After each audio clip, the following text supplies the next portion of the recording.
Kerana sekarang kita dah tahu tentang sejarah berkaitan banyak sangat dengan tersimpannya atau termaktubnya sejarah-sejarah orang Melayu, bagaimana mereka dah ditindas, lalu dibawa balik ilmu ni semua.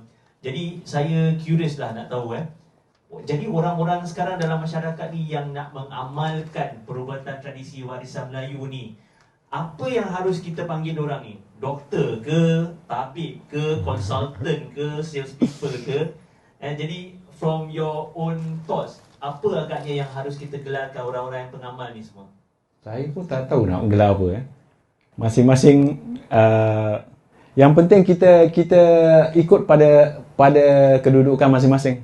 Kerana kadang-kadang risau juga saya lihat ada yang pengamal terapis mereka bukan medically trained tapi mau dipanggil doktor walaupun tak pergi universiti.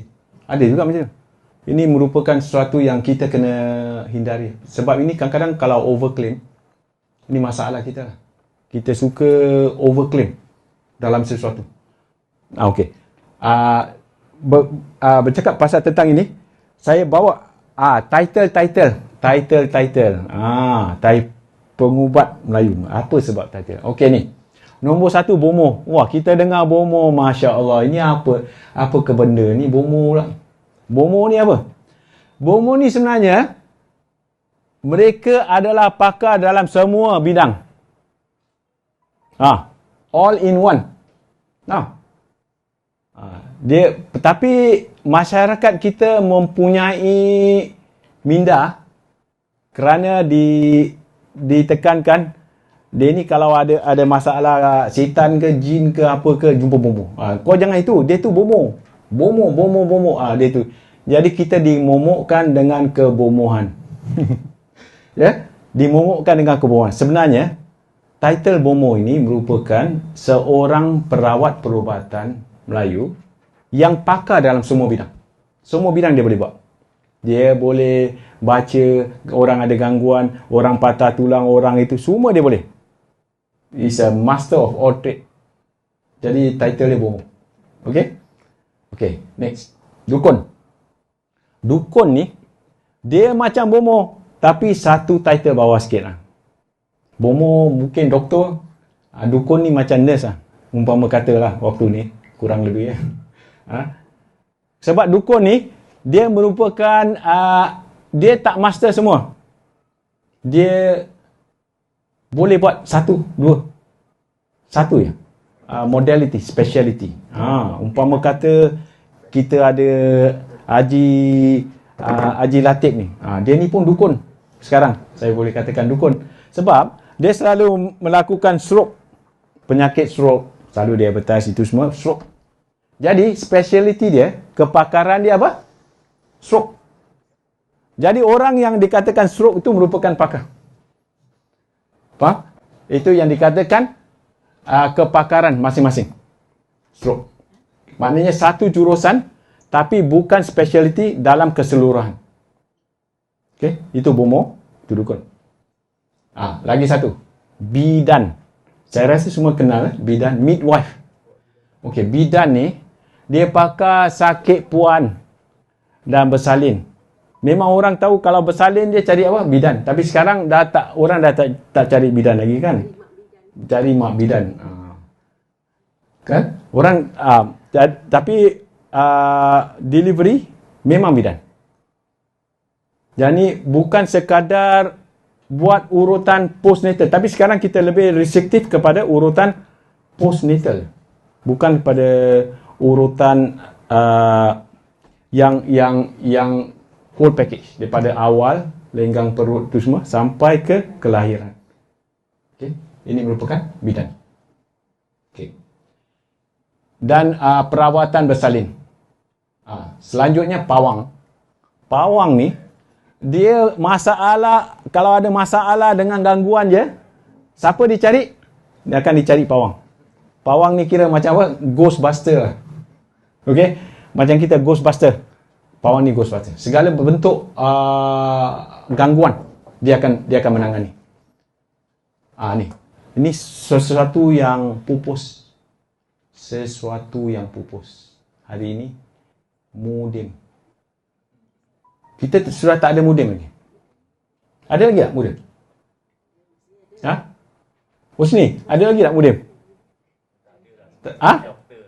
Dulu sunat jumpa siapa? Haji Syukur. Kita punya generation kan? Kiai Syukur. Dulu. Kalau sunat je dulu jumpa Kiai Syukur. Okey. Masalah sekarang apabila terhapusnya mudem, maka sekarang kita menghadapi banyak masalah. Tahu tak? Tuan-tuan dan puan-puan tahu tak? Kita menghadapi masalah. Kerana kita tahu mudem ni kerja dia apa? Tukang potong ya. Itu. Tukang potong. Tapi takkan nak potong selalu kan? Tapi dia ada kerja speciality dia satu. Dia juga tukang sakit tuan. Ya. Itu Pak Haji tak perasan. Itu sebenarnya tugas mudem. Yang kita tak tahu. Yang kita tahu, mudem ni kerja dia apa? Nak sunat je, potong, panggil dia. Tapi sebenarnya, mudem juga merupakan pakar sakit tuan. Jadi, mereka yang bermasalah, waktu kecil, nak sunat, jumpa Tok Mudem. Dah besar, sudah berumah tangga, bermasalah, juga jumpa siapa? Jumpa Tok Mudem. Tahu? Saya belajar, saya sempat bertemu salah satu guru saya Madim Barakbah. Dia cakap, tahun 2000 saja. 2000 saja. Barulah. Sekarang dah 2020 dah 20 tahun Tahun 2023. Tahun 2000 saja, disebabkan tak ada mudem. Kat Malaysia pun dah tak ada mudem lagi. Apa yang terjadi? 3 juta male having important ereksi problem. Masalah ereksi. Faham? Kerana apa? Kerana nak dicari, kita sudah tak ada mudem lagi. Itu selain kita cuma tahu mudem tukang potong je kerja. Dah tak ada lain. Tapi mereka juga pakar sakit tuan. Ini adalah satu occupation yang dihapuskan oleh masyarakat. Kita sendiri dah tak ada itu. Kan? Faham? Jadi jangan terperanjat. Ya tak? Tapi sekarang kan ada tukang urut yang okey, tukang urut memang ada lah. Tapi ini merupakan kita bincang tentang title. Dan title ni sudah tak ada lagi. Occupation ni sudah tak ada. Mudem ni sudah tak ada. Maka habislah. Sadaqallahu azim. Apa masalah? Tak boleh naik sadaqallahu azim. Pergi ambil Viagra ke, ambil apa masalah yang berbagai-bagai. Sebenarnya kita ada di dalam perubatan Melayu. Okey?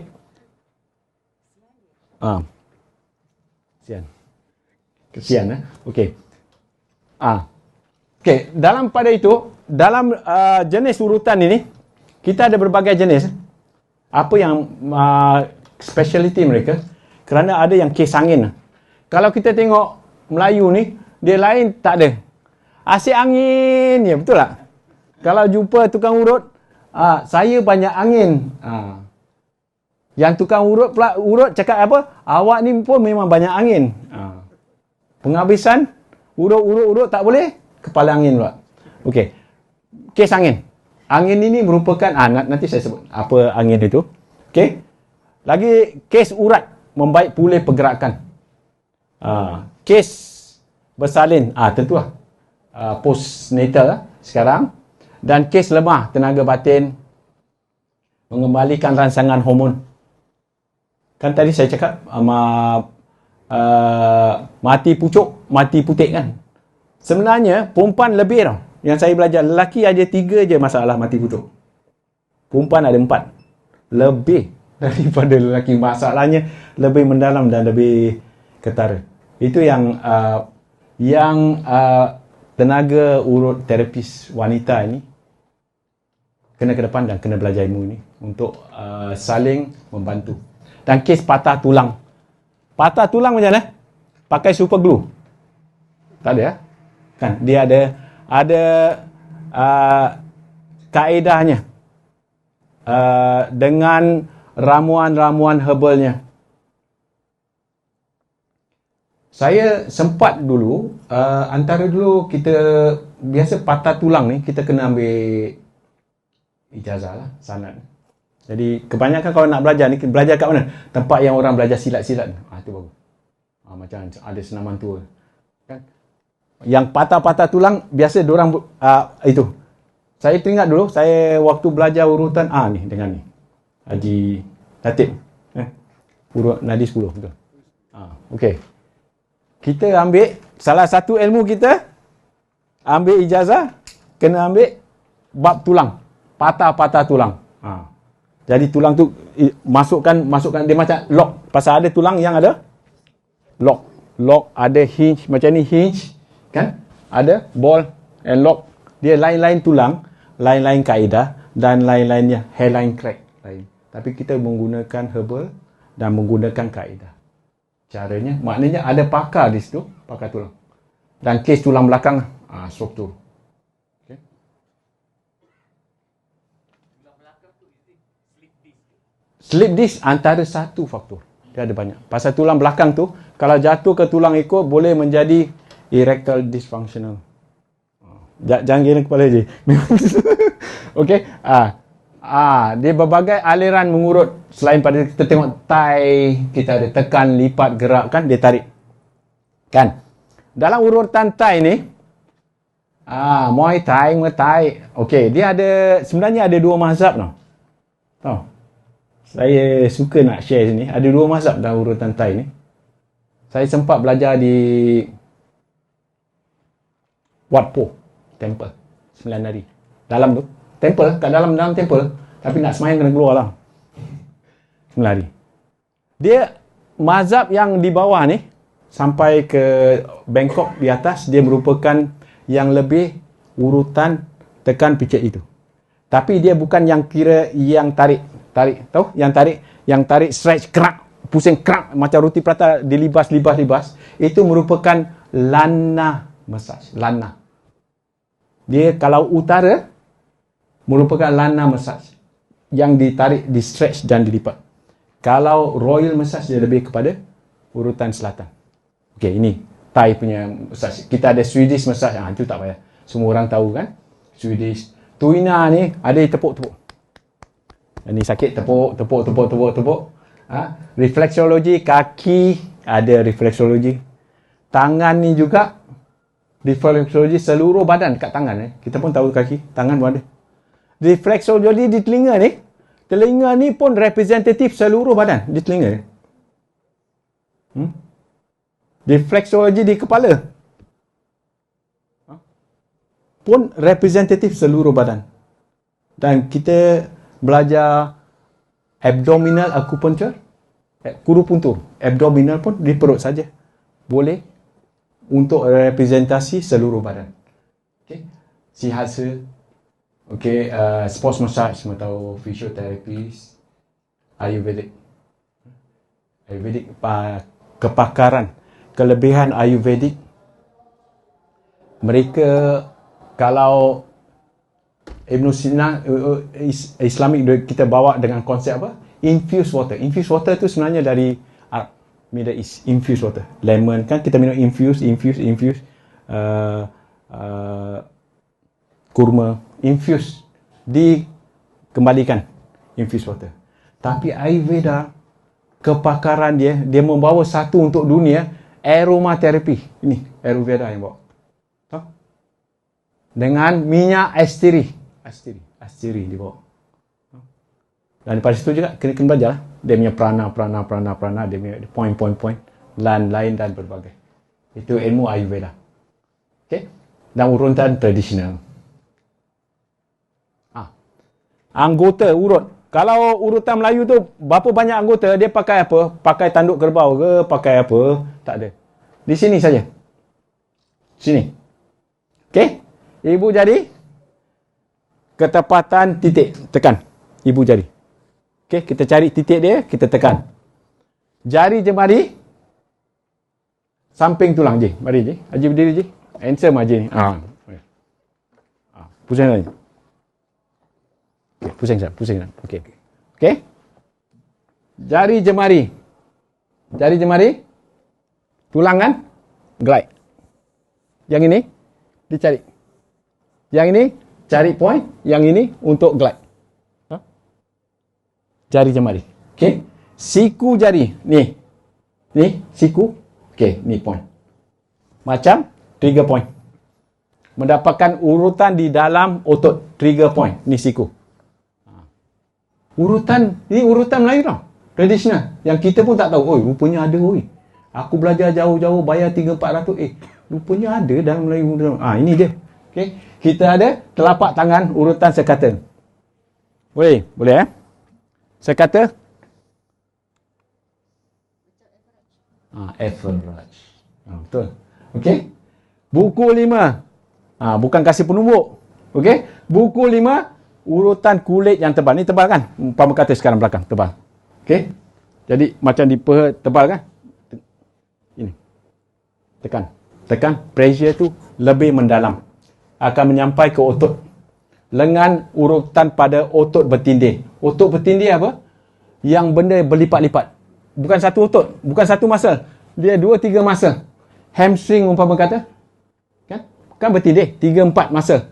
Jadi ini masuk. Maknanya tangan tu. Okey. Terus. Dan siku. Terima kasih. Urutan yang lebih besar. Itulah urutan Melayu. Anggota urutan apa? Urutan Melayu. Itu anggota urutan Melayu. Kita tak sadar dan tak tahu, ini rupanya urutan Melayu. Ada. Ini aja.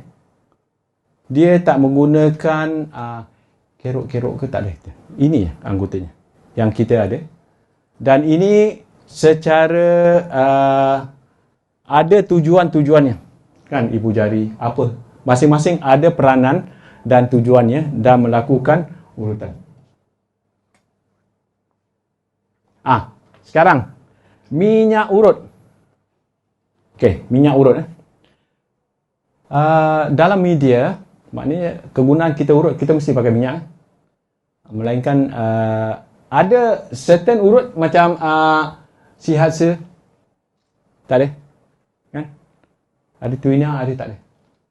3 point tak ada. Kita lihat, tengok pada keadaan berbeza-beza antara satu dengan yang lain. Okay. Tapi dalam urutan Melayu, media dia ialah dengan ramuan melancarkan proses pengurutan. Dicampur dengan minyak untuk menjadikan satu bahan urutan. Dalam minyak tu ada apa? Apa cara-cara? Maknanya gunakan akar-akar. Akar-akar macam-macam. Nanti bila kita ada, saya rasa dah ada a few classes yang dijalankan. Maknanya gunakan akar. Kekuatan, karakteristik pada herbal itu transfer, infuse ke dalam minyak itu. Infuse untuk kita mengurut dan memudahkan urutan.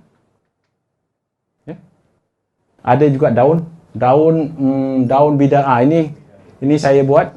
Nanti boleh cek, boleh pegang sendiri tengok. Ini daun bidara. Nanti boleh tengok sini. Daun bidara. Umpama kata, bukan daun bidara je, urut ada macam-macam daun kan.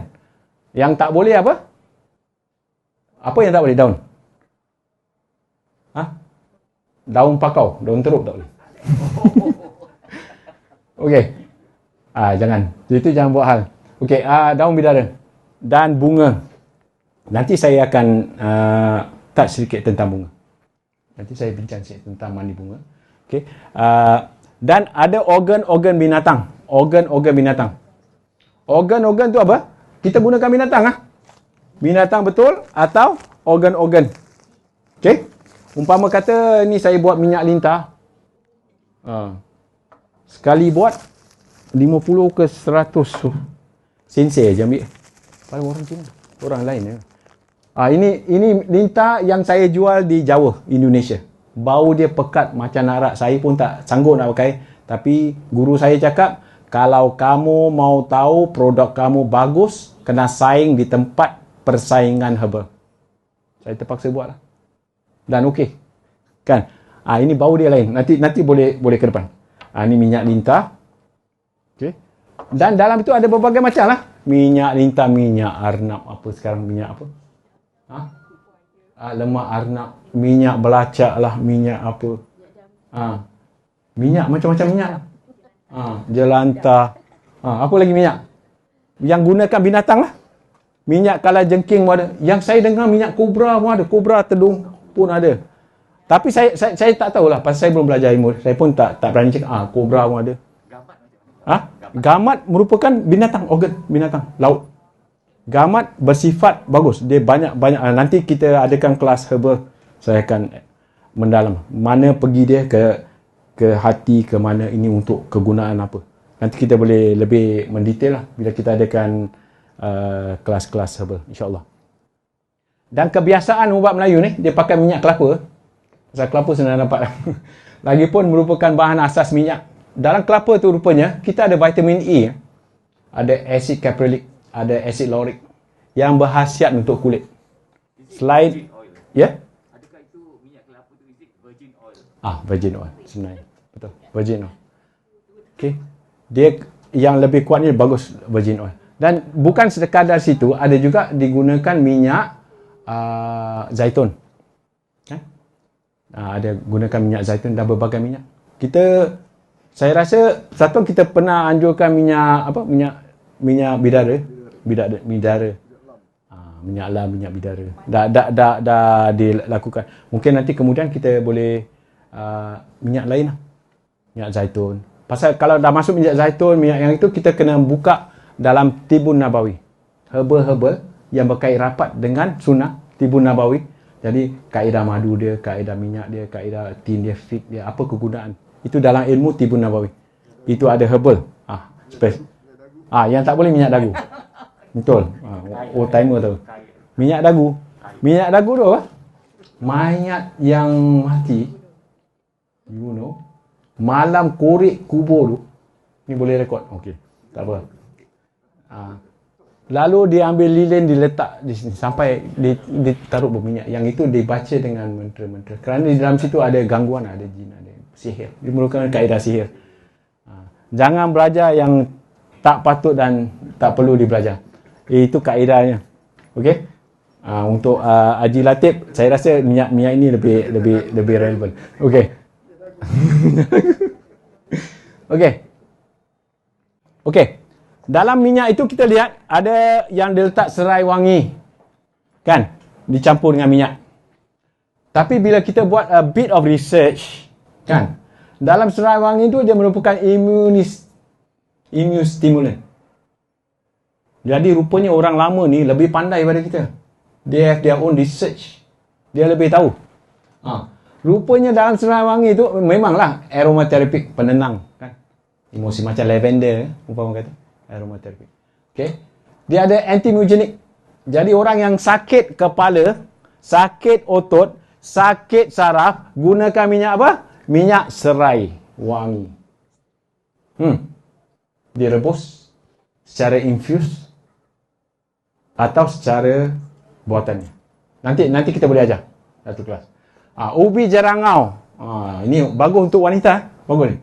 Ubi jerangau. Bukan angau. Ubi jerangau. Energetic. Dia merupakan pereda kesakitan. Sakit sangat. Taruh dia. Dia meredakan. Kardiovaskular. Pernafasan. Ini merupakan research dari yang dibuat. Kaedah minyak yang diadakan. Aphrodisia. Maknanya untuk perempuan lah. Ini bukan untuk lelaki lelaki minyak apa? Minyak lintah. Umpama kata lah. Minyak lintah belacak. Tapi untuk perempuan ubi jerangau. Okey. Antaranya lah. Yeah. Daun bidara dia antiseptik kerana dia mengecutkan luka. Terpasal banyak orang gunakan minyak bidara. Kalau gatal-gatal pun kan orang tua kan suka apply minyak bidara. Pasal sebenarnya dia dalam tu ada antibakteria. Sebabnya. Cuma kita tak tahu lah. Orang tua kita lebih mahir, lebih pandai orang tua-tua kita. Okey. Entodemogratik. Okey, ubi halia bara anti radang. Melegakan bengkak. Antioksidan. Berbagai-bagai. Macam mana ni? Ya. Halia bara ni, rupa dia macam Ada. Nanti saya tak ambil gambar. Boleh tunjukkan. Halia bara. Halia. Dia merupakan halia sama, tapi dia jenis merah. Dalam halia tu pun ada berbagai jenis. Dia ada yang putih, ada temu putih ada. Dia ada gajah. Nama lain gajah. Ada gajah, ada putih, jahe berbagai-bagai. 4-5 jahe. Waktu saya ambil herbal, saya kena tinggal 12 hari di Purwakarta tu. Periksa dia kasih satu meja penuh. 3 meja. Satu meja penuh dengan bahan-bahan segar. Dia cakap datangkan 30. Kita kena rasa, tulis ini apa. Rasa. Jadi herbal kering pula. Yang kering lain, yang powder lain. 1, 2, 3. Kalau tak lulus 1, 2, 3 tak boleh pas. Cecil tau. Berani saya. Dah lah duduk lama. Tak dapat makan nasi ayam. Ini antara perjuangan lah. Kita kena ambil lah bahagian-bahagian herbal begini. Tapi apapun, ilmu herbal ini, kita dapati sebenarnya orang tua-tua kita lebih ke depan. Mereka lebih mengetahui. Kita ni tak advance lah. Orang tua-tua kita lebih advance dalam bahagian-bahagian perubatan. Media. Ni bahan media macam tadi kan. Ini daun bidara. Yang ni apa? Lintah gunung. Ni lintah gunung. Biasa kita jumpa lintah kan? Lintah totek kan? Tu lintah sawah. Itu sedut darah. Kalau lintah panjang ini, lintah gunung, dia muntah ke darah. Tak. Sebenarnya lintah gunung ni, dia tak sedut darah. Dia tak sedut darah. Lintah gunung. Tapi kita gunakan untuk buat ni. Minyak lintah. Ini saya ambil gambar saya sendiri. Lintah ni tangan saya. Yang ini dalam 1,000 ekor. 1 liter kita masukkan 1,000 ekor lintah dalam minyak zaitun. Direndam dalam 1,5 bulan. Dia mati, dia akan keluarkan apa tu. Lepas tu baru kita masak cara dia. Dengan belut ni, belut kepala belut. Ini ilmu orang Dayak Kalimantan saya bilang. Dia ada berbagai-bagai tempat, berbagai cara. Cara buat minyak lintah. Ada berbagai-bagai cara. Yang ni semua saya rasa faham. Yang perempuan tahu, manjakan ni. Merapatkan supaya terus menjadi manja. Okey? Dan itu 5 purut. dari segi Islam, Ya. menggunakan bahan-bahan ini, adakah bertentangan? Tak. Ia merupakan satu kaedah perubatan. Dan setiap binatang yang diadakan untuk kita juga. Bagaimana kita makan ayam, kita boleh makan yang lain-lain. Orang tukang urut selalu kalau jumpa dia cakap urat. Kau ni salah urat, sakit urat. Kalau macam Haji Latif, dia kalau pergi jumpa klien yang muda-muda, dia pula mengurat. Itu lain. Okey. Maknanya urat tak lari, tak lekang daripada perkataan ahli terapi kita. Betul? Urat. Tapi sebenarnya, dalam pada satu terma urat itu, ada berbagai-bagai makna. Dalam urutan Melayu tu. Urat je. Urat besar tu, muscle, otot. Tahu? Kalau tukang urut, dia cakap itu, urat besar kau. Engkau masalah dengan urat besar. Muscle dia. Bukan urat. Tu pasal doktor, dia cakap kau don't go for massage. Pasal apa? Pasal yang dia dengar orang tukang urut, dia urat. Habis dia nak gudi urat, tarik urat. Itu yang doktor cakap tak kasih. Doktor memang tak kasih. Contraindication lah. Kan? Habis urat kecil tu, penyambun. Otot tu otot, maknanya antara otot dengan otot, kita namakan tendon sekarang. Tendon, otot tu otot tendon. Kalau tulang ke tulang, ligamen. Tendon dan ligamen adalah apa? Dalam terma urutan Melayu, urat kecil. Urat kecil. Kau ni masalah urat. Dia pun dah, alamak. Rupanya dia masalah, tapi dia tak sebut kan. Tendon ke, masalah ligamen, atau masalah masa. Berbagai-bagai kan. Dan last sekali, urat halus. Ni bukan orang halus. Urat halus. Urat halus ni apa? Penggerak saraf. Yang the fine towards the end. Saraf-saraf. Itu pergerakan kita. Okay? Ini berbeza. Orang kata aktiviti. Okay, last sebelum kita kasih satu aktiviti. Dan berkenaan urat ni pula ada berbagai kan. Kita angin. Kan tadi saya cakap macam-macam kan. Orang urutan ni cakap angin je. Kenapa masalah? Saya banyak angin tuan. Banyak angin? Okey. Yang tukang urut pula lepas urut, tengah urut, dia cakap apa? Awak ni banyak angin. Dia fikir pula angin apa pula? Okey, angin tersumbat merupakan penumpulan laktik pada osot tipu. Akibat kekurangan oksigen. Oksigen bila kurang, dia menjadi membekat. Dia clamp the whole thing. Itu yang menjadi lactic acid. Jadi muscle kita akan mengumpul, menegang. Jadi pergerakan itu menjadi restriktif disebabkan lack of oxygen. Kekurangan oksigen. Tapi orang tukang urut, dia cakap apa? Engkau ni angin tersumbat. Dah tak ada lain kerja pula, tersumbat pula. Apa nak pergi panggil plumber ke? Okey, angin tersumbat. Ni lagi satu. Common word. Masuk angin. Apa pula ni? Kesakitan pada sistem otot ligamen tendon menyebabkan keradangan, bengkak, berdenyut-denyut. Ini yang dikatakan masuk angin. Tahu-tahu bangun pagi, rasa macam berdenyut-denyut. Atau restriktif, tegang. Radang tu apa? Radang bengkak lah.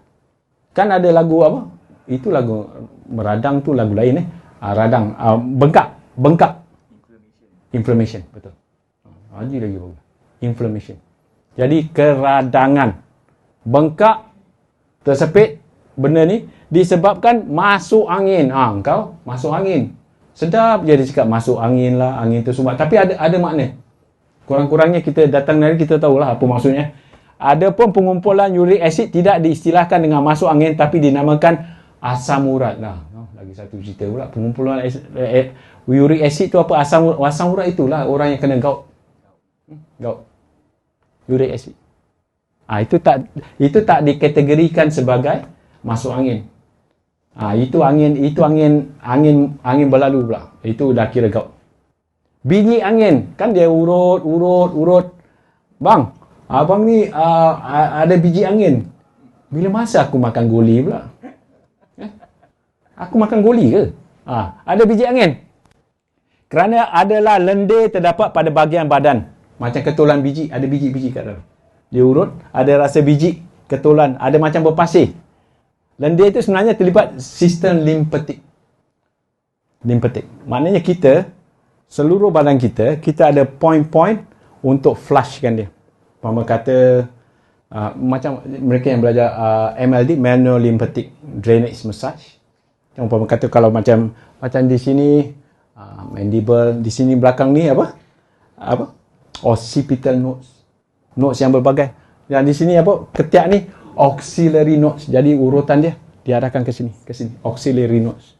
Habis yang sini arah ke bawah ni apa? Inguinal nodes. Jadi diarahkan ke sini. Pelan, urutan pelan. Manual lymphatic. Inguinal nodes. Lalu dekat orang tua-tua selalu dekat lutut tu, belakang lutut. Popliteal nodes. Jadi ini merupakan nodes lymphatic node. Yang orang tua jauh lebih tahu dah, orang dulu-dulu. Iran bin Ajaib kan, diorang tak sekolah. Tapi diorang ni pakar dan tahu. Okey, dan lain sekali banyak angin. Banyak engkau ni banyak angin. Ialah pembentukan hidrogen dengan nitrogen, kepekatan. Itu bila banyak angin, tu yang darah kita memekat. Darah mula pekat. Itu yang rasa ujung ni, ini kita panggil extremities. Yang ujung-ujung ni extremities. Ujung jari dah mula rasa kebas-kebas. Pasal darah tu, urat besar, jatuh urat kecil, jatuh urat saraf yang kecil tu, itu tak sampai ke sana. Itu yang dikatakan extremities, banyak angin. Kalau simpul biawak tu kategorinya mana? Oh, simpul biawak. Itu kategori ni. Dia lebih masuk angin dengan biji angin. Dalam tu kita kena cek sama ada berpasir ke tidak biji angin dan masuk angin. Dia sistem otot. Simpul biawak. Tak apa, simpul biawak tak apa. Jangan jadi biawak hidup. Okey. Okey.